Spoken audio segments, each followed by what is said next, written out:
Assalamualaikum warahmatullahi wabarakatuh. Halo anak-anak, bagaimana kabar kalian hari ini? Semoga sehat selalu ya. Bertemu lagi di channel kelas kimia bersama dengan Ibu Iza. Hari ini kita akan melanjutkan pembahasan mengenai reaksi redoks, reduksi dan oksidasi, yaitu mengenai konsep reaksi redoks, oksidator, dan juga reduktor. Namun sebelum kita mulai pembelajarannya, marilah kita baca basmalah terlebih dahulu. Bismillahirrahmanirrahim. Tujuan pembelajaran, setelah mempelajari materi ini, kalian diharapkan memiliki kemampuan 1. Memahami konsep perkembangan reaksi reduksi oksidasi. 2. Memahami pengertian oksidator, reduktor, hasil oksidasi dan hasil reduksi. 3. Mengidentifikasi reaksi reduksi oksidasi menggunakan konsep bilangan oksidasi. Nah, di kehidupan kita sehari-hari, kita banyak menemukan fenomena-fenomena yang melibatkan reaksi kimia. Salah satunya adalah reaksi redoks. Contohnya pada pembakaran gas LPG, perkaratan besi, dan pencoklatan apel, di mana fenomena-fenomena ini merupakan contoh dari reaksi redoks yang melibatkan oksigen. Oksigen sendiri akan bereaksi dengan banyak unsur membentuk senyawa yang disebut dengan sebagai oksida. Semula pengertian oksidasi dihubungkan dengan reaksi suatu unsur atau senyawa dengan oksigen. Namun seiring dengan perkembangan kimia, istilah oksidasi dan reduksi juga dikembangkan atau disempurnakan. Nah, yang akan kita bahas hari ini yaitu mengenai konsep reaksi redoks, reduksi dan oksidasi. Jadi apa itu reaksi redoks? Reaksi redoks merupakan reaksi yang berlangsung secara bersamaan antara reaksi reduksi dan reaksi oksidasi, di mana reaksi reduksi dan reaksi oksidasi ini dapat kita tinjau pengertiannya berdasarkan pengikatan dan pelepasan oksigen, pelepasan dan pengikatan hidrogen, pelepasan dan penerimaan elektron, dan juga kenaikan dan penurunan bilangan oksidasi. Kita sudah bahas sebelumnya ya mengenai cara menentukan bilangan oksidasi. Kita akan bahas satu-satu mengenai konsep reaksi redoks. Pertama, pengikatan dan pelepasan oksigen. Berdasarkan konsep pengikatan dan pelepasan oksigen, oksidasi adalah reaksi pengikatan atau penggabungan oksigen oleh suatu senyawa. Contoh, perkaratan logam besi. Sini Fe akan berikatan dengan oksigen membentuk Fe2O3. Kemudian ada reaksi pembakaran gas alam. Di sini ada CH4 akan bereaksi dengan oksigen membentuk CO2 dan H2O. Kemudian ada juga oksidasi sulfur oleh KClO3, di mana KClO3 ini merupakan sumber oksigen. Nah, dari tiga reaksi ini kita dapat melihat jelas ya bahwa sebelum berikatan dengan oksigen, di sini lihat bahwa baik Fe, CH4 dan S itu tidak ada oksigen ya.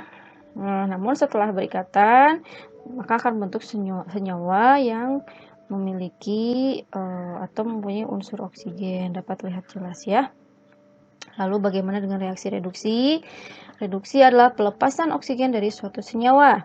Nah, contoh reduksi CuO oleh Zn, di mana kita lihat di sini CuO tadinya ada oksigen ya di sini. Kemudian ketika bereaksi dengan Zn, dia akan membentuk Cu. Si Cu ini, nah, Cu yang tadinya ada oksigen kemudian akan dilepaskan membentuk Cu. Contoh lainnya di sini ada HgO. Di sini ada O-nya ya di Hg itu lihat. Kemudian ketika dia bereaksi, dia akan melepaskan oksigen. Di sini terlihat jelas konsepnya. Nah, Seperti yang dibilang sebelumnya bahwa reaksi redoks itu beriringan ya, atau reaksi yang bersamaan antara reduksi dan oksidasi. Contoh di sini ada FeO ketika bereaksi dengan CO akan membentuk Fe dan CO2. Di mana kita lihat di sini CO yang awalnya O-nya cuma 1, kemudian akan menghasilkan CO2 yang O-nya ada 2. Nah, maka kita sebut oksidasi karena adanya penambahan oksigen. Kemudian di sini ada FeO yang tadinya ada oksigen, kemudian akan menghasilkan Fe, besi. Nah, di sini terlihat bahwa yang tadinya ada oksigen, yang ada oksigen menjadi tidak ada, maka kita sebut reaksi reduksi. Nah, yang kedua, konsep pelepasan dan pengikatan hidrogen. Nah, oksidasi adalah reaksi pelepasan hidrogen. Di sini bisa kita lihat jelas, contohnya ketika NH3 bereaksi dengan CuO. Nah, di sini kita lihat bahwa dalam NH3 awalnya ada H ya, kemudian ketika direaksikan hasil reaksinya itu menjadi gas N2, di mana ini tidak ada kandungan H ya di sini. Dia akan dilepas membentuk H2O. Artinya adanya pelepasan hidrogen ya. Kemudian untuk reduksi reaksi pengikatan hidrogen. Jelas sekali di sini ada H2 bereaksi dengan Cl2 membentuk HCl. Kita lihat juga di sini Cl2 awalnya tidak ada H ya, kemudian dia akan bereaksi atau berikatan dengan H2 akan membentuk HCl yang ada H-nya. Yang ketiga adalah pelepasan dan penerimaan elektron. Nah, oksidasi berdasarkan konsep pelepasan dan penerimaan elektron adalah reaksi pelepasan elektron. Di sini kita lihat bahwa senyawa A akan teroksidasi, dia akan melepaskan elektronnya di sini. Elektronnya akan lepas ya. Contohnya adalah kita lihat di sini Mg. Dia akan mengalami oksidasi menjadi Mg2+ plus 2 elektron. Di sini ada pelepasan elektron, maka kita katakan itu adalah reaksi oksidasi. Kemudian bagaimana dengan reduksi? Reduksi adalah reaksi penerimaan elektron. Di sini senyawa B akan tereduksi menerima elektron. Di sini yang tadinya ini ya, dia akan menerima elektron. Di sini jelas akan menerima elektron. Contohnya ada Cl2 akan menerima 2 elektron membentuk 2 Cl-. Nah, kan reaksi redoks itu harus beriringan bersamaannya. Jadi reaksi redoksnya itu adalah Mg ditambah Cl2 menjadi MgCl2. Nah, kita lihat di sini Mg elektronnya bisa dicoret ya, coret. Jadi membentuk Mg tambah Cl2 menjadi MgCl2. Nah, yang terakhir adalah kenaikan dan penurunan bilangan oksidasi. Banyak reaksi redoks tidak dapat dijelaskan hanya dengan menggunakan konsep keterlibatan elektron maupun transfer elektron, karena memang dalam reaksi tersebut tidak secara jelas terlihat adanya pengikatan oksigen atau pelepasan oksigen maupun penerimaan elektron atau pelepasan elektron, sehingga perlu dijelaskan dengan menggunakan konsep perubahan bilangan oksidasi. Bilangan oksidasi ini menggambarkan kemampuan suatu atom untuk melepaskan atau menerima elektron dalam suatu reaksi. Nah, konsep Bilox ini sampai sekarang dipakai dan dia menyempurnakan 3 konsep sebelumnya. Jadi kita benar-benar harus paham sebelumnya mengenai aturan penentuan Bilox ya, yang sudah kita pelajari di pertemuan sebelumnya. Nah, oksidasi berdasarkan konsep kenaikan dan penurunan bilangan oksidasi adalah reaksi kenaikan bilangan oksidasi. Contoh FeO tambah O2 menjadi Fe2O3.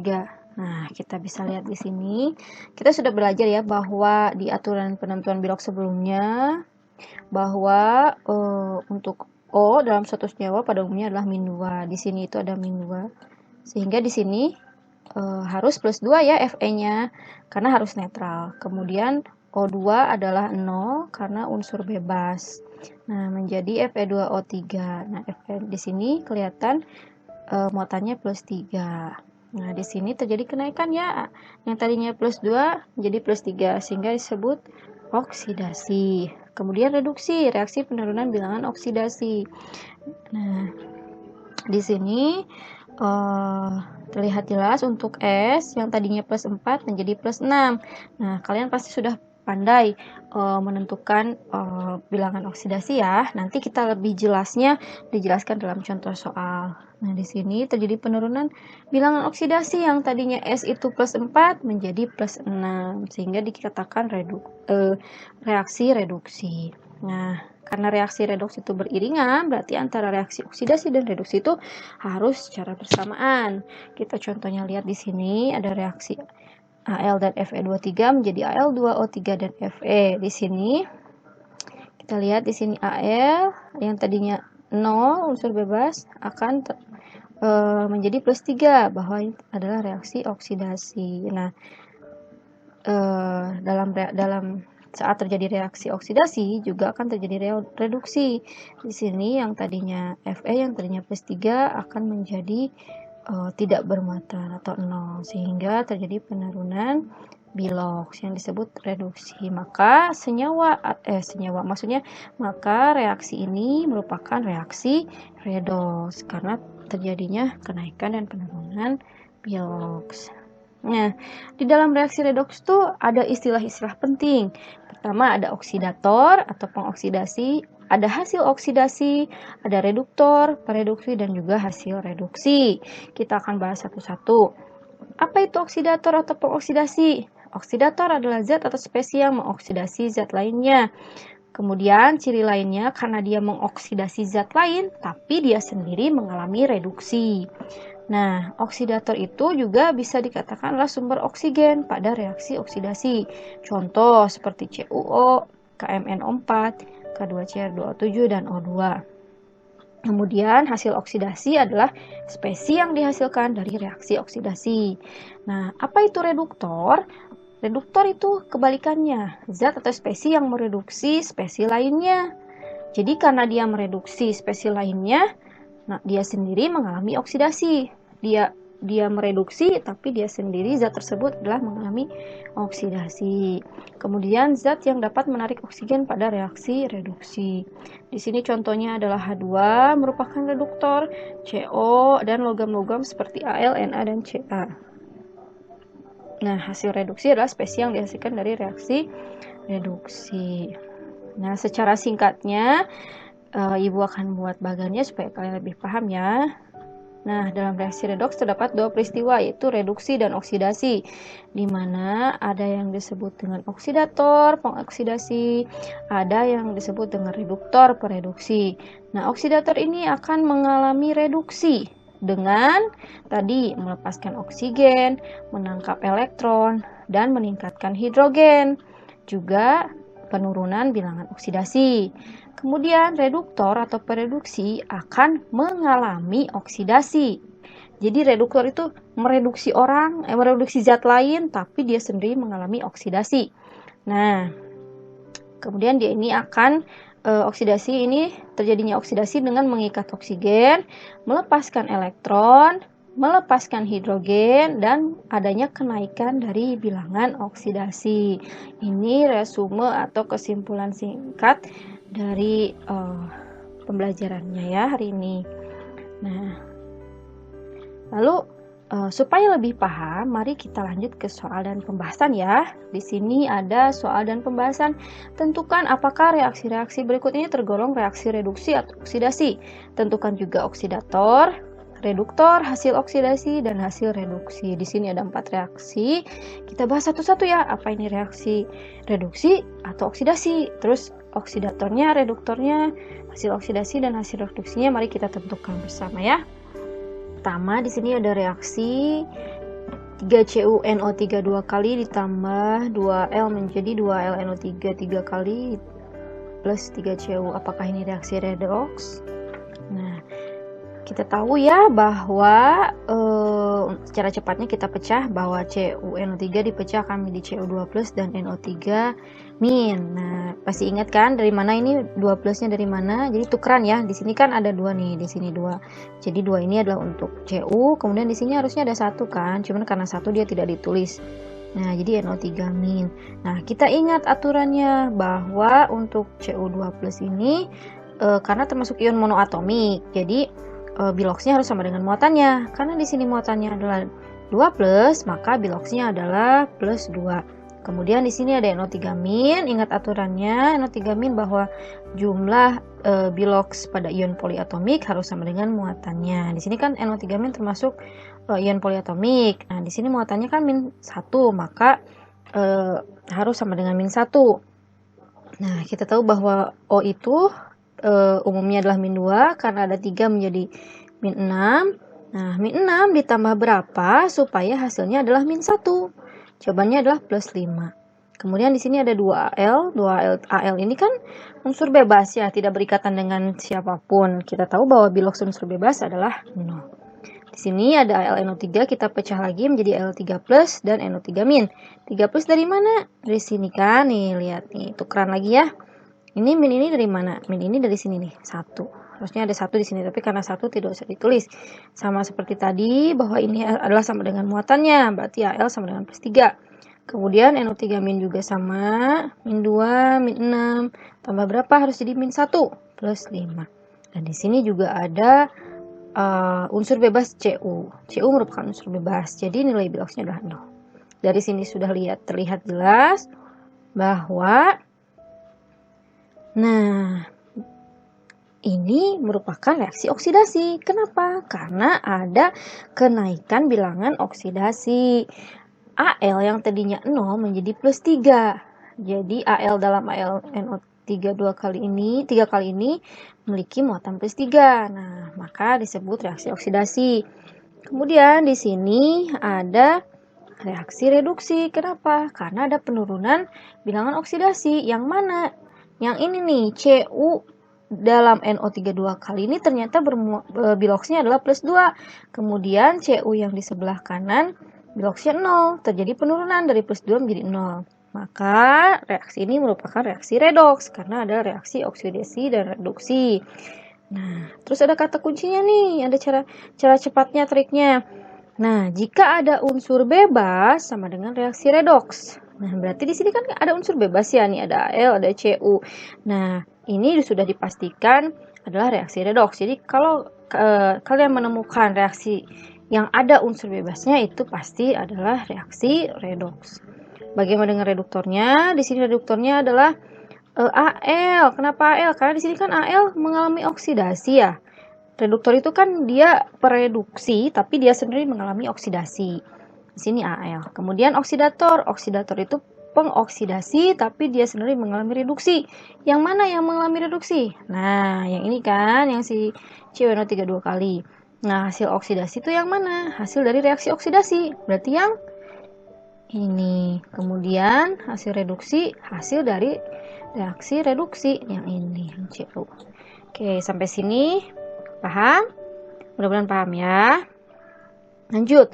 Apakah ini termasuk reaksi reduksi oksidasi? Nah, kita lihat di sini ada unsur bebas Sn ya. Berarti biloksnya 0. Kemudian di sini ada H selalu +1 ya dalam suatu senyawa. Nah, di sini juga +1. Lalu -2, O itu kan -2 ya. Pada umumnya -2, kemudian karena ada 3 menjadi -6. Di sini +1 ditambah -6 harus sama dengan -5. Nah, -5 ditambah berapa supaya hasilnya 0? Karena ini merupakan senyawa netral kan? Jadi hasilnya adalah +5. Nah, karena ini merupakan senyawa netral, kita ingat aturannya bahwa jumlah biloks pada unsur dalam senyawa netral harus sama dengan 0. Kemudian di sini ada SnO2, di sini O2, O -2 dikali 2 menjadi -4. -4 ditambah berapa supaya sama dengan 0, +4. Kemudian di sini sama -2 kali 2 -4. -4 ditambah berapa supaya hasilnya 0, +4. Nah, ada H2O, di sini H+1 menjadi kali 2 jadi +2, kemudian -2 menjadi -2. Di sini terlihat ya, netral ya. Nah, yang mengalami oksidasi adalah Sn menjadi SnO2. Kenapa? Karena kita lihat Sn-nya, di sini Sn-nya bernilai 0, biloksnya kemudian Sn dalam SnO2 bernilai +4. Jadi adanya kenaikan bilangan oksidasi, sehingga kita sebut reaksi oksidasi. Kemudian Yang mengalami reduksi adalah HNO3 menjadi NO2. Di sini kita lihat bilox N dalam HNO3 itu adalah plus 5. Sedangkan bilox N dalam NO2 adalah plus 4. Jadi ada penurunan bilox dari plus 5 menjadi plus 4. Nah, maka ini adalah reaksi reduksi. Karena ada oksidasi dan reduksi, maka disebut reaksi redoks. Ingat lagi kata kuncinya, kenapa dibilang reaksi redoks? Di sini kata kuncinya adalah jika ada unsur bebas sama dengan reaksi redoks. Ingat, di sini ada SN, unsur bebas, ya. Otomatis ini adalah reaksi redoks. Nah, bagaimana reduktor oksidatornya? Di sini reduktornya adalah SN. Kenapa? Karena di sini SN mengalami oksidasi ya. Kita ingat reduktor itu yang mereduksi, tapi dia sendiri mengalami oksidasi. Nah, kalau oksidator adalah pengoksidasi, tapi dianya mengalami reduksi. Di sini yang mengalami reduksi siapa? HNO3. Kemudian hasil oksidasi. Hasil oksidasi berarti hasil dari reaksi oksidasi. Nah, di sini kan SN menjadi SNO2. Nah, ini merupakan hasil SNO2 ini merupakan hasil oksidasi. Bagaimana dengan hasil reduksi? Di sini ada NO2. Nah, ini kan NO2 ini hasil reduksi dari HNO3 menjadi NO2. Nah, lanjut ke soal berikutnya ya. Nah, dengan reaksi berikut, apakah ini merupakan reaksi redoks? Yuk kita bahas ya. Di sini ada Cl2. Ingat, unsur bebas biloxnya adalah 0. Kemudian di sini ada K plus 1. Kenapa plus 1? Karena kita tahu bahwa K itu merupakan unsur logam golongan 1, di mana untuk unsur logam itu untuk golongan 1A, 2A, dan 3A sama dengan biloxnya adalah golongannya. Karena K itu golongan 1A, maka muatan atau biloxnya adalah plus 1. Kemudian O-2 dan H plus 1. Jadi ketika dijumlahkan harus 0 ya, karena KOH ini merupakan senyawa netral. Ingat, jumlah bilox unsur dalam senyawa netral adalah harus sama dengan 0. Kemudian ada KCl, di sini plus 1 dan Cl min 1. Kita ingat bahwa halogen, untuk halogen ini unsur golongan 7, 7A itu biloxnya selalu min 1. Pada umumnya ya, pada umumnya min 1. Dan K ini plus 1. Harus netral ya, 0. Nah, kemudian bagaimana dengan KClO? Di sini ada plus 1K, Cl-nya plus 1, dan O-nya min 2. Nah, loh, pasti kalian bingung di sini. Nah, kan harusnya Bu, Cl itu kan min 1, karena golongan 7A itu pada umumnya min 1. Betul. Nah, Ibu lupa ya di video sebelumnya menjelaskan bahwa halogen itu, unsur-unsur golongan 7A itu, yang FClBrI itu, pada umumnya min 1. Namun, ketika dia berikatan dengan suatu unsur yang lebih elektronegatif, masih ingat tentang elektronegatif ya? Dia biloxnya akan menjadi plus 1. Jadi si Cl ini karena dia berikatan dengan O, di mana O ini elektronegatifnya lebih tinggi dari Cl, maka biloxnya akan menjadi plus 1. Itu pengecualian untuk unsur bilox unsur golongan halogen. Diingat-ingat ya. Nah, kita coba kalian cek lagi ya mengenai keelektronegatifan. Lalu di sini ada O-2, nah K plus 1 dan plus 1, sehingga jumlahnya harus 0. Jadi karena ini senyawa netral. Kemudian ada H2O di sini. Nah, di sini terlihat jelas ya. Di sini ya yang terjadi reduksi ClO2 menjadi KCl. Kenapa? Karena adanya penurunan bilangan oksidasi yang tadinya 0 menjadi min 1. Kemudian yang teroksidasi yang mana? Nah, si Cl juga akan teroksidasi menjadi KClO. Karena di sini yang tadinya 0 akan menjadi plus 1 ya si Cl-nya ya. Kita lihat si unsur Cl-nya. Nah, ini jelaskan ada reaksi reduksi dan oksidasi, maka reaksi ini merupakan reaksi redoks. Nah, ada yang beda namun dari reaksi redoks ini. Kita bisa melihat jelas bahwa yang mengalami reduksi dan oksidasinya unsur yang sama, yaitu Cl2. Sehingga kita katakan ini adalah reaksi autoredoks. Nah, apa itu reaksi autoredoks? Reaksi autoredoks atau disproporsionasi adalah reaksi di mana reduktor dan oksidatornya berupa unsur yang sama. Jadi di sini reduktornya atau oksidatornya Oke, kita lihat di sini reduktornya Cl2 dan oksidatornya Cl2. Ingat, reduktor itu dia yang mereduksi, tapi dia sendiri mengalami oksidasi. Sebaliknya oksidator pereduksi. Oksidator adalah pengoksidasi, tapi dia sendiri mengalami reduksi. Di sini yang mengalami reduksi dan oksidasinya unsur yang sama, yaitu Cl2. Kemudian hasil oksidasinya di sini karena oksidasi Cl2 menjadi KClO, jadi hasil oksidasinya adalah KClO. Kemudian hasil reduksinya karena Cl2 tereduksi menjadi KCl, maka hasil reduksinya adalah KCl. Jadi sampai sini paham ya? Mudah-mudahan paham. Lanjut. Yang terakhir nomor 4. Di sini 2H2S tambah SO2. Nah, di sini ingat H selalu plus 1. Kemudian menjadi plus 2. Nah, si plus 2 ini ditambah berapa supaya 0? Berarti harus tambah min 2. Karena ingat ya, ini senyawa netral, jumlahnya harus 0. Kemudian SO2 di sini min 2 menjadi min 4 ya. Min 4 dari mana? Min 2 kali 2 min 4. Jadi min 4 harus ditambah berapa supaya hasilnya 0?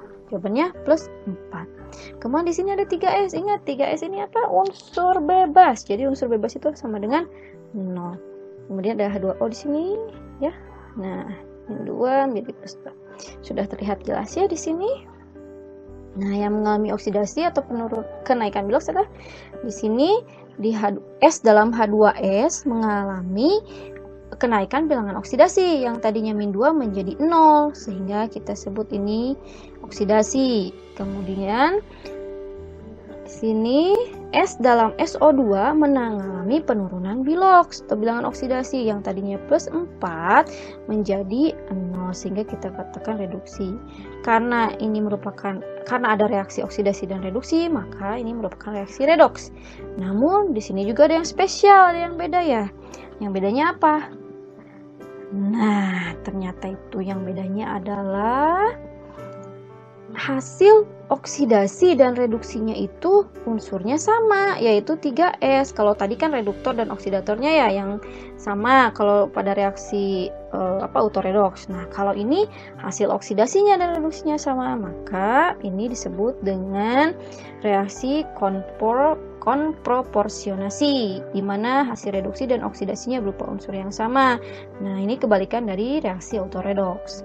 Nah, di sini bisa kita lihat reduktornya. Reduktor itu kan yang mereduksi, tapi dia sendiri mengalami oksidasi. Di sini H2S menjadi 3S, maka hasil oksidasinya adalah S. Kemudian oksidatornya yang mana? Oksidatornya SO2. Kenapa? Karena dia mengalami reduksi. Dia pengoksidasi, tapi dia sendiri mengalami reduksi.